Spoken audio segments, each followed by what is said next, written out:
Hello, and welcome back to yet another interesting roller coaster video. And as a fellow roller coaster enthusiast, we all know we can rank roller coasters in different categories. And this time I'm gonna do one of the classics. And in this video, we're gonna be ranking the steepest roller coasters in the whole world. And there are really some very steep roller coasters out there with beyond vertical drops. And I've of course picked 10 of the steepest roller coasters in the whole world. And now let me know in the comments if you already know who's number one. Please consider subscribing to the channel for more awesome roller coaster countdown videos. So now let's get into the video. And now coming in at spot number 10, we got Monster and Toutatis. And these are two very different roller coasters with the same 101 degree beyond vertical drop. So now let's start talking about Toutatis first. Toutatis was actually the new for 2023 roller coaster in Park Asterix. And this very ambitious multi-launch roller coaster by Intamin really didn't disappoint me. Toutatis really features a very lengthy roller coaster layout with this awesome swing launch section. And this amazing swing launch features punchy launches, amazing airtime on the stall, airtime hill and top hat. And going down this top hat you experience the 101 degree drop. But unfortunately Toutatis drop is just heavily trimmed. So this amazing looking beyond vertical drop doesn't really offer anything. But then the rest of the layout on Toutatis is really great and fast paced. This roller coaster is filled with amazing elements such as a stall, a whippy inversion in the end and many airtime moments. And then on the other side, sharing the top 10 spot, we got Monster at Adventureland. This green and bizarre looking roller coaster really features a proper beyond vertical drop.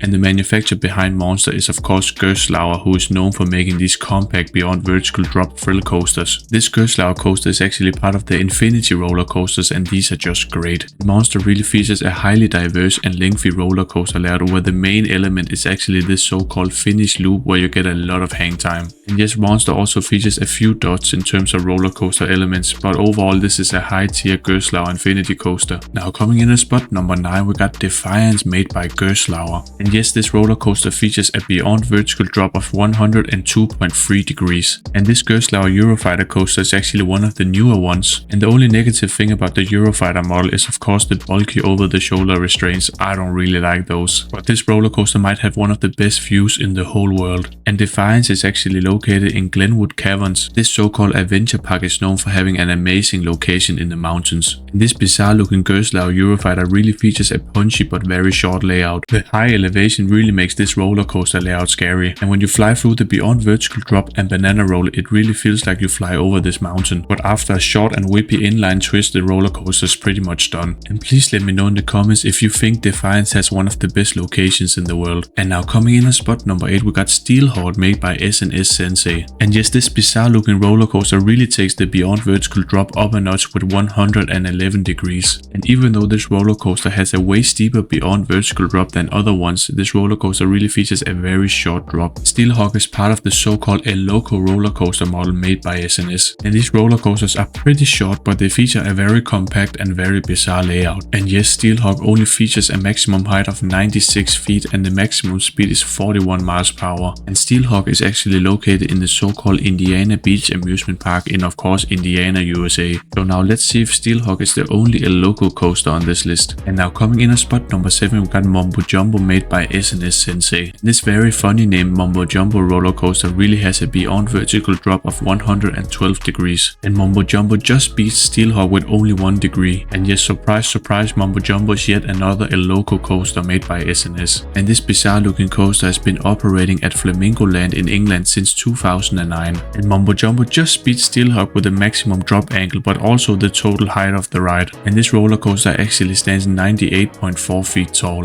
So Mumbo Jumbo is overall 2 feet taller, but overall these two El Loco coasters just offer the same layout. And now coming in at spot number 6, we got Timber Drop made by S&S yet again. And I really thought I was done talking about these El Loco coaster models, but now we got Timber Drop. And this roller coaster actually features a 113 degrees beyond vertical drop. So now with yet again only 1 degree, Timber Drop just beats Mumbo Jumbo. But surprisingly, this roller coaster actually features a bit of theming. And Timber Drop really features a head chopper moment on the first beyond vertical drop where you go through this huge tree. So that really adds to the thrill of this very short and very steep roller coaster drop. And now I can't really say more about this roller coaster type because we've gotten this roller coaster layout 3 times now. But I forgot to say that this El Loco coaster clone model actually features 2 total inversions. And now coming in at spot number 5, we got the in-house built Cannibal roller coaster. And even though Cannibal doesn't really feature the steepest drop in the whole world, this roller coaster just features one of the most impressive ones. And this scary looking roller coaster flies down an impressive 200 feet tall tall beyond vertical drop that is 116 degrees steep. So for me, Cannibal actually features the most impressive drop on this list. And in terms of overall roller coaster design, Cannibal really looks like a Gerstlauer Eurofighter or Infinity coaster, but the so-called Lagoon Amusement Park in USA has actually built these coasters themselves. And apart from this scary looking drop, Cannibal features an elevator lift taking you to the first drop. And then the rest of this roller coaster layout really features some big and bizarre inversions. And Cannibal is also known for this very bizarre looking lagoon roller in the end. This is overall 2 hardline rolls where it doesn't really complete the first one and then it just turns the other way, giving extreme amounts of hang time. But now let's move on. Now coming in at spot number 4, we got Crazy Bird made by SNS Sensei. And unfortunately yet again we're back with this so-called El Loco coaster model. And surprisingly the roller coaster name translated to English is actually the Crazy or just Crazy. And that's really a great and fitting name for this roller coaster model in my opinion. And all the way over in China we have this so-called Crazy Bird roller coaster.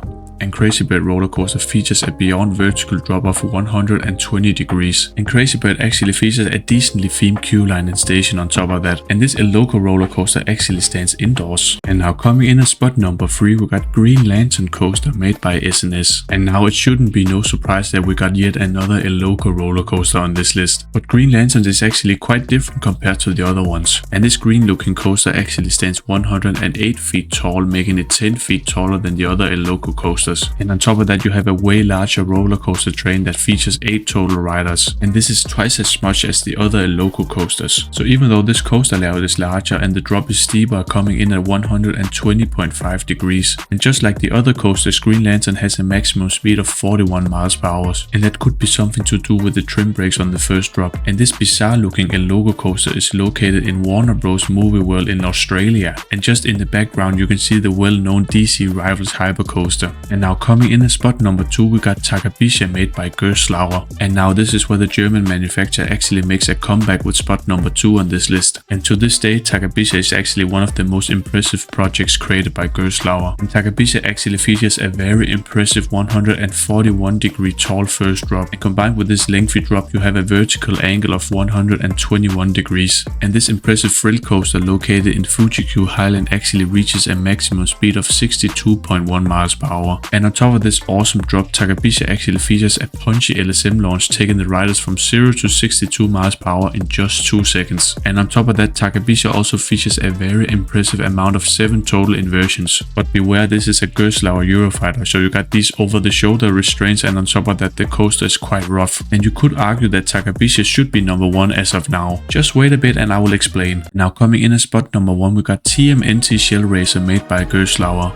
And this impressive coaster is standing in Nickelodeon Universe theme park in New Jersey, and surprisingly this roller coaster is just a complete copy of Takabisha. The only difference between these roller coasters are actually how steep the first drop is, because TMNT Shellraiser actually features a drop angle of 121.5 degrees. So this Ninja Turtle themed roller coaster only beats Takabisha with 0.5 degrees. After that you just have the same layout just like Takabisha, but this roller coaster actually stands indoors. But unfortunately I've heard that this roller coaster is way more rough than Takabisha, and TMNT Shellraiser has sadly been standing but not operating for over a year now. So that means in terms of operating roller coasters, Takabisha is actually the steepest coaster in the world right now. So now we finally come to an end of my countdown of the steepest roller coasters in the world. And if you really like this video, please consider subscribing to the channel for way more videos like these. And now at the end of the day, I'm always gonna say bye bye.